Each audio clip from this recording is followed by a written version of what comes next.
Alright guys, it's me. I'm back, another video, and today we're going to be answering the question once and for all. What's the best faction in the game? Now when I talk about factions, I mean these three. Not these, just these three. We're going to break down who is the best overall across all areas and then grade them 1, 2, 3. Good, great, good, not so good. Now, you may already have some preconceived notions of who goes where, but let's discuss it right now. So, since we're here, we will start off with the Wind faction. So, for Wind, we've got 3 areas that I want to focus on, and I'm going to do this for all of them, right? We've got 4 areas: support, DPS, shield, and what I'm going to call utility, right? So, when it comes down to shielding options, where would I put Wind? Well, Wind, it doesn't have a lot of shields. Okay, it's got 2, right? One, nah. Other one, top tier. Absolutely, top tier, without a shadow of a doubt. This guy, he does cleanse, but he gets a thumb down. However, this guy, 2 thumbs ups. He will function on your team as a shield, giving you immunity to hits, not just like soaking up some damage. He will just flat out negate damage on, I think it's 2 hits. With his C1, if you do his C1, he will put a shield on all units, and I think they can take 2 hits. And if you keep doing that, obviously, you are going to get quite a lot of survivability from Abel. Abel is one of, maybe you could argue, the best shield in the game. I guess it all depends. But when it comes to shielding, because of Abel, I would say that Wind is a very solid option. Okay, but if you had to grade it, because you've got 1 good shield, 1 very good shield, and 1 poor shield, I think that kind of balances it out somewhat to say that Wind is a good option for shields. Okay, so that would be like the 2nd tier of grading. Now Abel's also fantastic on support. He might actually be the best shield that goes on to support, because he does do that immunity to hits with the shield thing. On support, which does bump him up somewhat, but because it's the only option within the Wind bracket, I would again say that 1 bad, 1 very good averages it out to good overall for your shielding options on the Wind faction. Now, when it comes to DPS, you've got what I want to call 2 options that are, well, actually, do you know what? You could say you've got 4 solid options, okay? But to be honest, while I say 4 solid options, that means 4 units. But you've only got 3 options, and we'll get to that in a minute, right? So your 2 main good options for DPSing on Wind is going to be your Gale, and it's going to be your Cammy. Now Cammy could also fit into the utility role that I was going to talk about at the end, okay? But when it comes down to it, Gale is just a boss, right?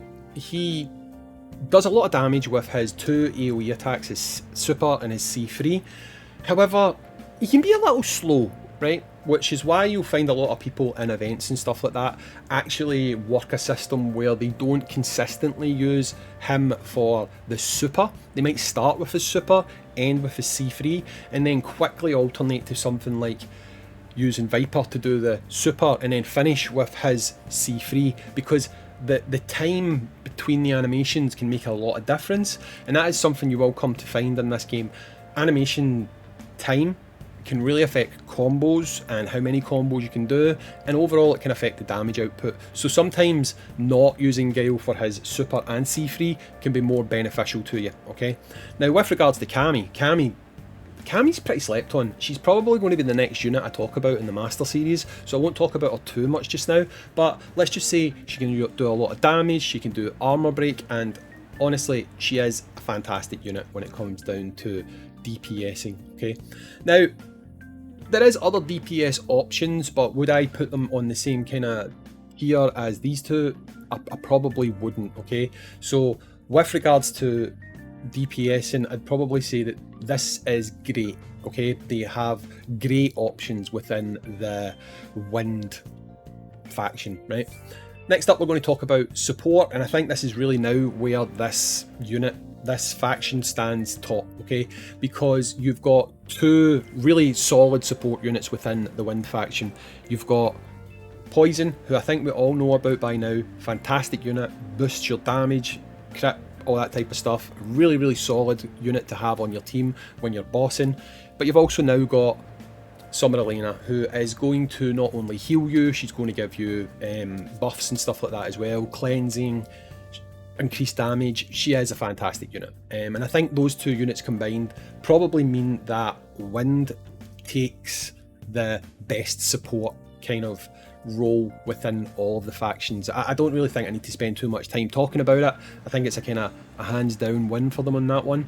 And finally, utility. Sorry, back to DPS, and I did miss something when I said that there was 4 options. These two, okay, but when together. That's why I said there's 4 units, but maybe 3 options, right? Because you want to use both of them together. When you use both of them together, they are super high tier. Individually, not so much, right? So again, while I would consider them a good option, remember you're giving up 2 team slots to really see that option pop off, okay? Now finally, utility. The reason I've even put utility in here is mainly for 2 units. This guy, I don't need to tell you why, and this unit here, mainly for building super gauge. Now she can function pretty well on DPS, but you'll find more often than not it's her spin kick people are using her for. So again, when it comes down to utility, I would say that the Wind faction is probably creeping up towards the top of the factions, right? So next up, we're going to talk about Thunder. Unfortunately, Thunder really has, I want to say, 1 strong string in its bow, and other than that, it's not really going to shine that much, okay? In my opinion, hands down, best faction for shielding. Okay, unlike the previous faction we spoke about, both of the shield options on here are top draw, right? You've got Honda, who will give himself a lot of survivability, he will take a lot of hits. When you've got him built, he'll have a literal bullet wall that will stop you taking range attacks. Honda is the man. Honda is actually, believe it or not, in some corners, quite slept on, but he's fantastic. Not only that, he can also interrupt as well, right? So while he functions as the shield, he also functions as a unit, which again, to me, elevates him to a high tier status. Same thing with Zangief. Zangief takes a licking, keeps on ticking.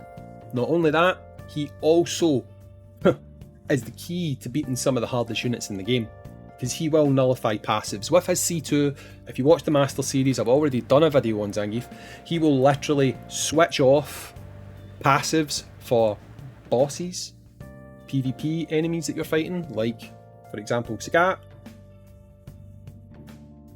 Goken, Bison. This guy, top drawer, without a shadow of a doubt, in my opinion, as a faction, considering the 2 main shielding options they have are both top draw.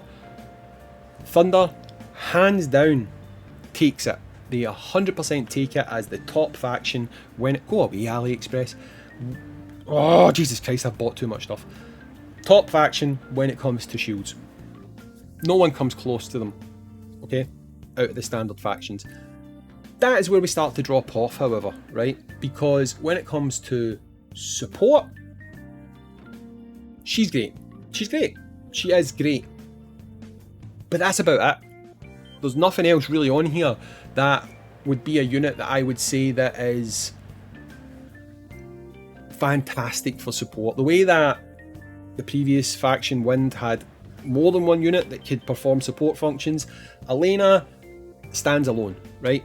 Which means I would still say that they're good for support, but there's not really enough to go higher than that. If you've got other factions that are getting great because they have more than one option, then we can only really say good. Even if she was the best support unit in the game, if another faction has 2 top tier support units, because there's more options, the faction as a whole has to be graded higher. So for me, Thunder, when it comes to support, is good, but I wouldn't say it's great because there's not enough options going on there. Now, I did kind of not mention it.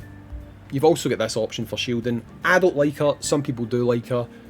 I don't think that's enough to bring down the top tier status for shields, but make your own mind up if you like Makoto or not. I don't, so I'm not going to really judge her too much.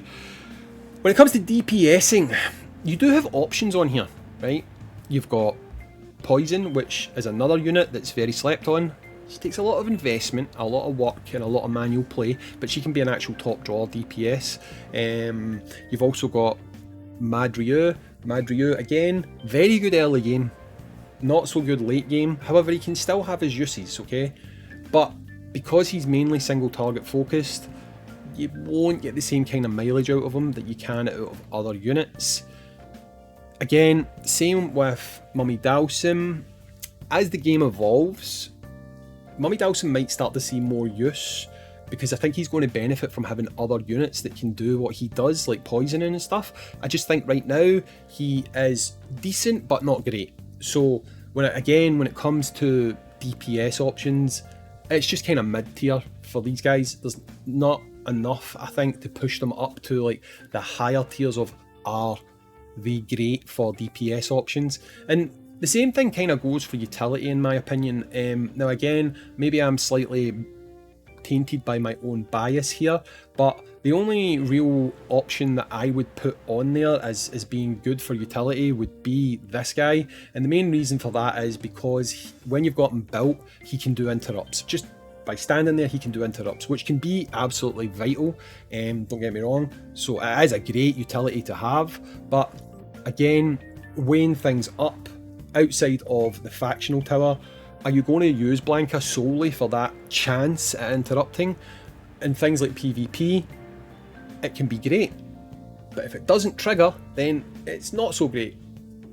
When you have RNG involved in a unit, it can stop them taking that top sort of that level. So really, outside of shielding options, I've got to say the Thunder faction sits pretty mid, right? So finally, we'll talk about the Flame faction. This wasn't always the case, right? But Flame faction, I'll wait till we get to the conclusion at the end, right? But Flame faction is, let's just say it's better than it used to be, right? So, first off, what's its Achilles heel? That's easy. Shields. Shields. I mean, you've got this guy. Does anyone like Hugo? Maybe people do like Hugo. I don't know. And you've got this guy. I actually thought this guy could be okay. He's not though. He's not.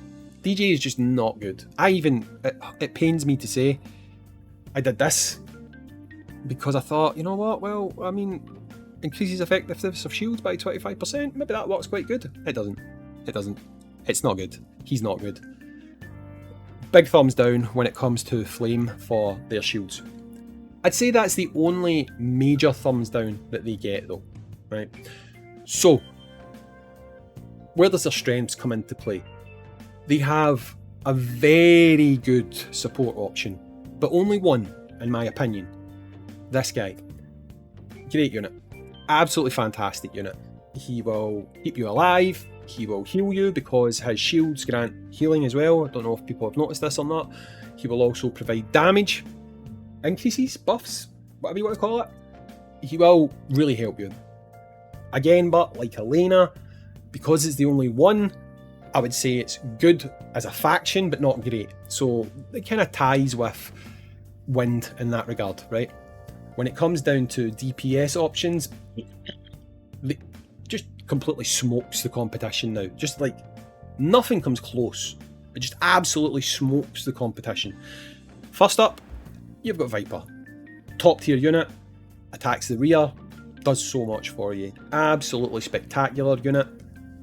Great. What can I say? Spectacular. You've got the Big Daddy, You get Big Daddy Dhalsim, top tier unit. Top tier unit. Regarded by many as the best DPS option in the game. I wish that would stop happening. However, we've now had a new addition to this. This guy, Fire Adon. I'm going to say something that might come off as controversial. I'm going to have to do a lot more testing. This guy might actually be better than Dhalsim. Yes, I've said it. So far I've only ran the test on 2 different things. I need a bigger sample pool to actually definitively say or not. But even at... What did I buy? Oh, that must be my Super Mario RPG. Is that out? Sweet. Even at 2 stars versus 5 stars, giving them the exact same treatment. And what I mean by the exact same treatment is using Flame Chun-Li to build up 50 stacks. So doing the exact same thing, Fire Adon has actually been consistently out-damaging Dhalsim in my testing runs. And that is with Fire Adon only having 1 star, because I only just got this 2nd star not long before I did this video. And when I say out-damaging him, I mean by a lot. Okay? Again, this is not a definitive me saying Fire Adon is better than Dhalsim. I need to do more testing. I need to get him to 5 stars to be like actually properly comparable. But even with me having more fighting heart in the power faction than I do an assassin, this guy has actually been getting more damage on the testing than Dhalsim. So he may actually be possibly the best free-to-play DPS in the game.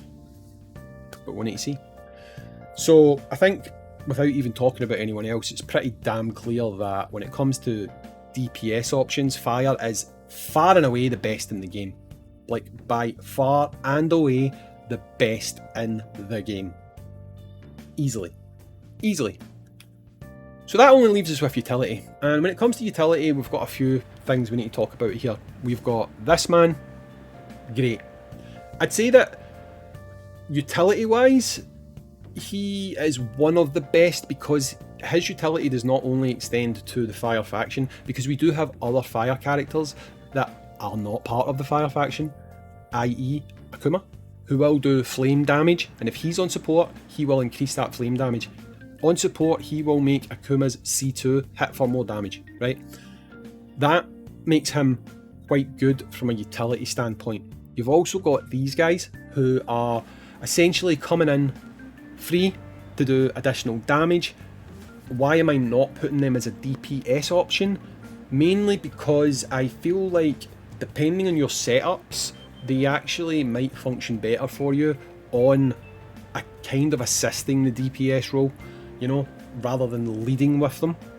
So I'm putting them as a utility character because they don't use up a combo slot. They come in, they smack people, and they're just going to add numbers to the damage the likes of your Flame Adon, your Dhalsim are actually putting out. So for me, I think I would probably say utility wise they're up there towards the top. I should have said back on wind, sorry to jump back, right, but it's a bit unfair if I don't do this. As well as being a DPS option, she's also a great utility option because her support on the top line, she will work on any trigger character giving you armor break, which to me I think really does give her a lot of merit in the support role. Same kind of thing goes for these two guys. Drop them onto any trigger character, they're going to help you build gauge. So I would actually say that when it comes down to utility, wind probably just tips it, but fire, mainly just because of Fei Long, honestly, is absolutely top tier. So after all that waffling, where would you rank the factions? It probably doesn't come as a surprise. Honestly, it probably does not come as a surprise. Overall, with having the absolute best DPSs in the game, with having one of the best supports in the game, with having great utility characters, and having poor shields, I would say Flame is easily the best faction in the game. But while I say they're easily the best faction in the game, it is still close, because Wind is also top draw. It's, if Fire's here, Wind is here. Unfortunately, Thunder's the shield faction. That's, in my opinion, that's all they're good for. Yes, okay, Elena props them up a little bit outside of shielding, but their lack of utility, the lack of having DPS options, Thunder is lagging so far behind the other two factions, it's unreal. Now, the one saving grace that Thunder has is going with the schedule of releases. I do believe the next unit that is going to be released as a standard unit will be part of the Thunder faction. And if I had to take a guess at who that was going to be, I would probably say it's going to be Yakuza Guy. Yakuza Guy is solid. He doesn't have a lot of AoEs and stuff though, so I mean, we might still be in the same position with Thunder after that. I don't actually know. For me, right now, it is pretty damn clear that we solidly need to have an option for better DPS units in the Thunder faction, because they are easily, right now, the weakest, by far, faction within the game. So, there you go. Telling you something you already knew. I've been Hayzink, thanks for watching. Catch you in the next one. Peace.